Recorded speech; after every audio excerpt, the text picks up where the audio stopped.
لوگوں کے دلوں میں اپنا مقام اس طرح بنا لو، مر جاؤ تو تمہارے لیے دعا کریں اور زندہ رہو تو ملنے کی آرزو کریں۔ کچھ ایسے بن جاؤ کہ تمہیں دیکھنے والے تمہاری تربیت کرنے والے کے حق میں دعائیں کریں۔ ہر عبادت کا پتہ نہیں ہوتا کہ وہ قبول ہے کہ نہیں، مگر درود شریف ایسی عبادات ہے جو ادا ہوتے ہی قبول ہو جاتی ہے۔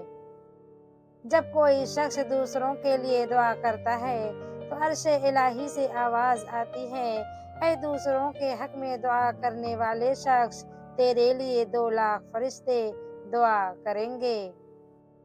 نبی اکرم صلی اللہ علیہ وسلم نے ارشاد فرمایا، حیا ایمان کا حصہ ہے اور ایمان جنت میں پہنچاتا ہے، جبکہ بے حیائی و بد کلامی سنگ دلی ہے اور سنگ دلی جہنم میں پہنچاتی ہے۔